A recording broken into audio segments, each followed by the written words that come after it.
Goeiedag en ook welkom ook in hierdie nuwe dag. Ons reis weer verder. Ons is bietjie besig om uit die lewe en uit die werk van Henry Nouwen gedagtes op te diep en dit ook aan die Here se woord vas te maak en daaruit verder te reis. Hy skryf in een van sy skryf hy hierdie gedagte: the way out is the way in. En dit het dadelik my aandag getrek toe ek dit hoor. The way out is the way in. En dit gaan daaroor dat enige vorm van Christelike leierskap word net bereik deur diens, deur diensbaarheid. En dan merk hy daarop dat dit pynlik is, meeste van die tyd, selfopofferende diensbaarheid is pynlik. Maar hy sê daar lê iets dieper in opgesluit. Dit lei jou uit die tronk van vrees en verwarring. Dit is amper hierdie paradoks. Dit is alleen wanneer jy in gemeenskap met menslike lyding inbeweeg, dat jy eintlik verligting en rus en genesing ervaar. In sy bekende boek, ook wat ons gister na gekyk het, The Wounded Healer, 2 Korintiërs 1, dan skryf Paulus, ons lees daar vers 3 en 4, aan God die Vader van ons Here Jesus Christus kom al die lof toe. Hy is die Vader wat hom ontferm en die God wat in elke omstandigheid moed gee. In elke moeilikheid bemoedig hy ons. Daarom kan ons ook ander bemoedig wat in allerlei moeilikhede verkeer.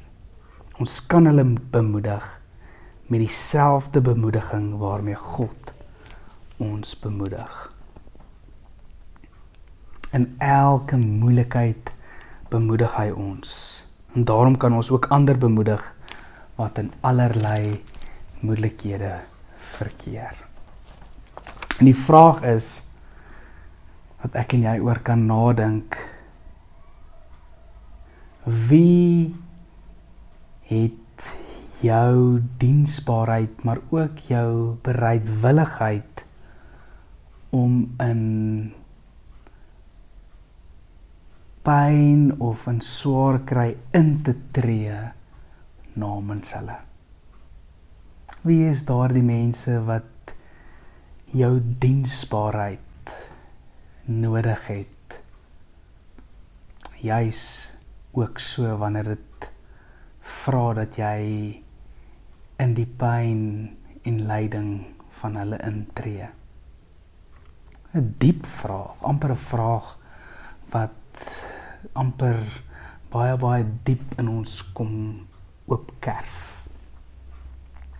En dan hoor ons hierdie woorde van Paulus.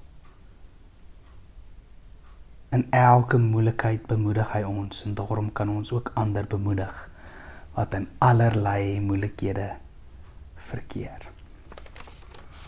Mag die Here vir jou gereed maak tot diens, selfs al is dit pynlik en kos dit jou ook baie, wanneer jy van jouself ook gee. Kom ons vra vir die Here se nabyheid in hierdie soeke en in hierdie deel daarvan. Wonderlike Here, ons vra dat U ons sal lei, Here, dat die werklike manier uit is om in te beweeg in die pyn en in die seer en die swaar kry van mense se lewens, en dat dit daar is dat ons eintlik ook ons eie genesing ontvang.